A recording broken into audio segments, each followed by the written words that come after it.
My dear student, welcome to Blooming Rose Academy. Class start now.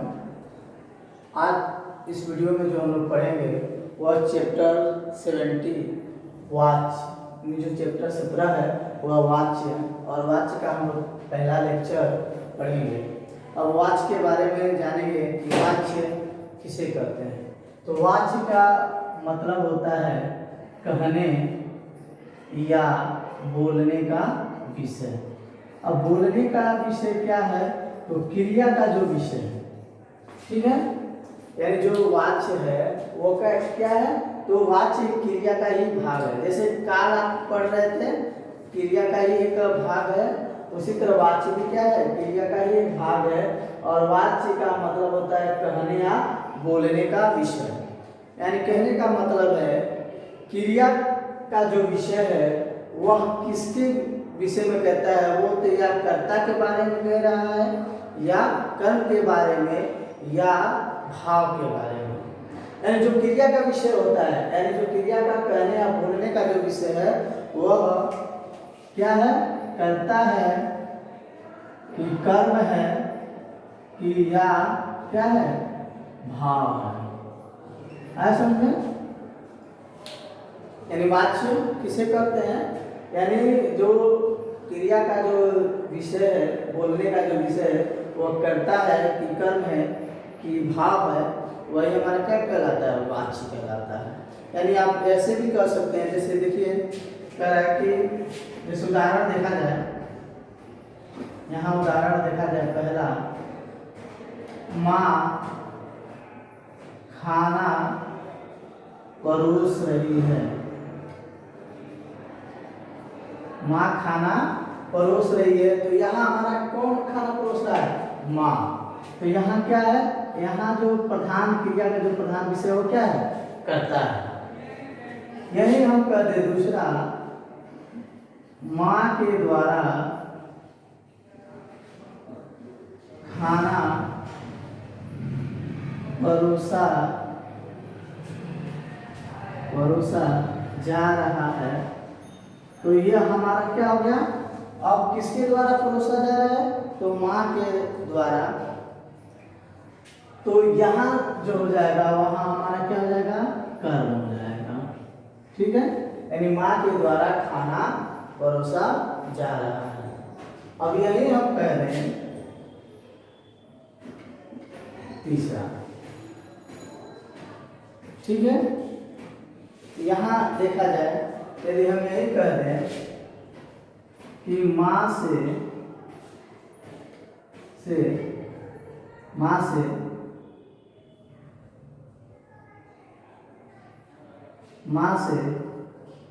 खाना परोसा नहीं जाता है, तो यहाँ हमारा जो क्रिया का विषय हो जाता है वो क्या हो जाता है, भाव हो जाता है। ऐसे तो वाच्य, आप तीनों वाक्यों को देख रहे हैं, यानी वाक्य में जो क्रिया का जो विषय है वह कर्ता है कि कर्म है कि भाव है। तो इस चीज को हम लोगों ने देखा, जैसे माँ खाना परोस रही है, तो जो परोसने का कार्य, खाना परोसने का कौन कर रहा है, क्रिया का जो विषय है वह कर्ता है। यहाँ जो है, यहाँ माँ क्या हो गई है, एक साधन हो गई है, किसको परोसा जा रहा है, यहाँ खाना हमारा क्या हो गया, मुख्य कर्ता हो गया है। तो और यही हमारा क्या है, कर्म है। यहाँ कर्म की प्रधानता है, यानी क्रिया का जो प्रधान विषय क्या हो गया, कर्म हो गया है, इसलिए यहाँ कर्म हो गया। अब यहाँ कह रहा है कि तीसरे में माँ से खाना परोसा नहीं जाता, जो क्रिया का क्या है, परोसा नहीं जाता है, यानी वो भाव व्यक्त हो रहा है, तो इसलिए यहाँ जो क्रिया का विषय है वो क्या है, भाव है, ठीक है। तो ये हम वाच्य की परिभाषा जानते हैं कि क्रिया का रूपांतर, जिससे यह पता चले कि क्रिया का विषय कर्ता है कि कर्म है या भाव है, उसे ही हम क्या कहते हैं, वाच्य कहते हैं, ठीक है। अब देखते हैं, अब वाच्य के भेद क्या पढ़ते हैं, वाच्य के भेद पढ़ते हैं। वाच्य के 3 भेद हैं। कितने भेद हैं, 3 भेद हैं।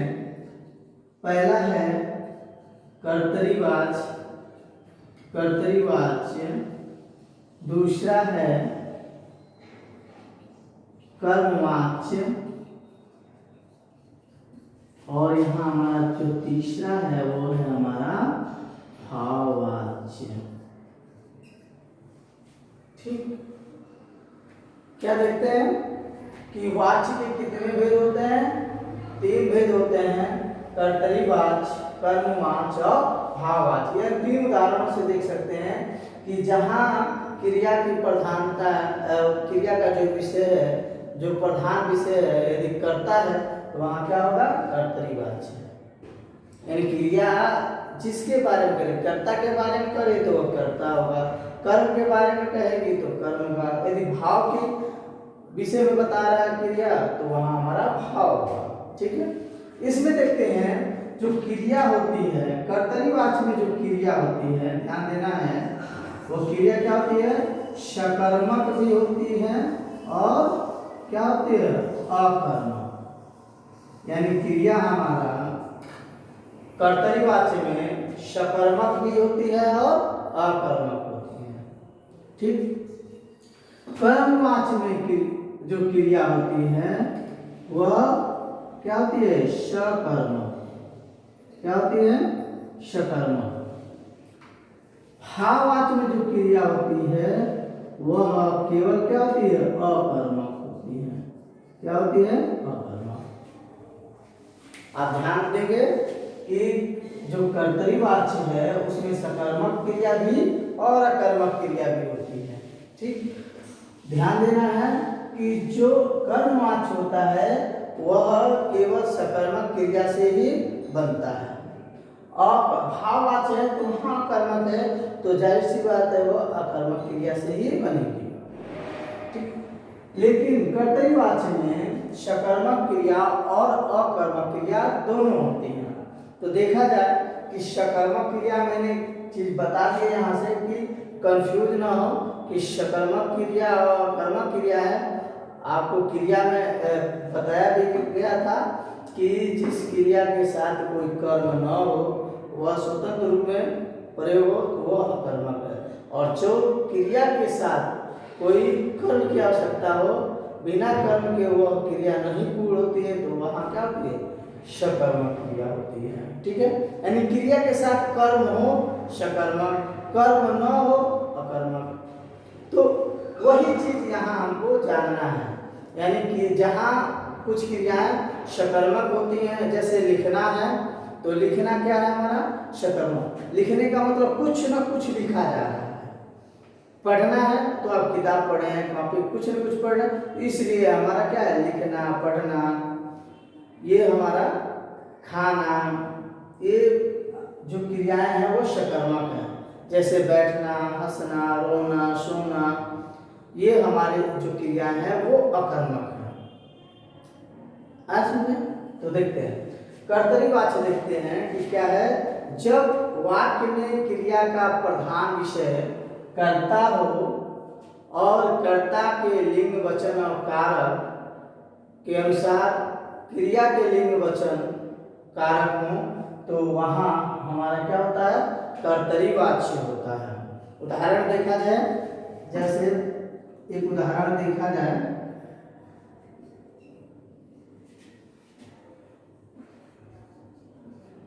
उदाहरण चित्रकार, चित्रकार चित्र बना रहा है। मैंने उदाहरण दिया, चित्रकार चित्र बना रहा है। चित्र कौन बना रहा है? तो चित्रकार है। तो चित्रकार क्या है? बताइए, पुल्लिंग है, एक वचन है। उसी के अनुसार ये जो हमारी क्रिया है पुल्लिंग है और एक वचन में है। ठीक है, अब यही दूसरा देख लेते हैं। जैसे दूसरा है गायक, जैसे देख लीजिए, लड़की गा रही है, लड़की गा रही है। तो यहाँ हमने क्या देखा? लड़की है, और लड़की यहाँ हमारा कर्ता है, और इस कर्ता के लिंग वचन के अनुसार क्रिया भी है। क्रिया क्या है? स्त्रीलिंग में है, और यहाँ जो कर्ता है वो भी क्या है? स्त्रीलिंग में है। यहाँ एक वचन है और यहाँ भी क्या है, एक वचन है। ठीक है। दूसरा, ये सकर्मक गा रही है, लड़की गा रही है, कुछ न कुछ गा रही होगी, गीत गा रही होगी। ठीक है, तो ये हमारा क्या शकर्मक। अब इसके एक और उदाहरण देख लें कि जैसे बच्चा रोता है, बच्चा रोता है, तो यहाँ हम क्या देख रहे हैं, बच्चा एक है, बच्चा एक बच्चे की बात हो रही है, और यहाँ रोना भी क्या है, एक है। यह पुल्लिंग है तो ये भी पुल्लिंग है, एक वचन है, तो यहाँ भी क्या है, एक वचन है। और क्रिया हमारे क्या है, अकर्मक है। ठीक है, यहाँ जो क्रिया थी शकर्मक थी, यहाँ जो तीसरा है वो हमारा क्या है, अकर्मक क्रिया है। ऐसा समझे। तो ये जो उदाहरण था कर्तरीवाच्य है। ठीक, तो यही तक आपको पढ़ना है, और अगले जो लेक्चर में हम कर्मवाच्य और भाववाच्य पढ़ेंगे, और इसके साथ ही साथ जो वाच्य परिवर्तन होता है, कैसे कर्मवाच्य से भाववाच्य में, फिर कर्तरीवाच्य से कर्मवाच्य, भाववाच्य परिवर्तन, वो अगले लेक्चर में हम लोग पढ़ेंगे। Thank you class.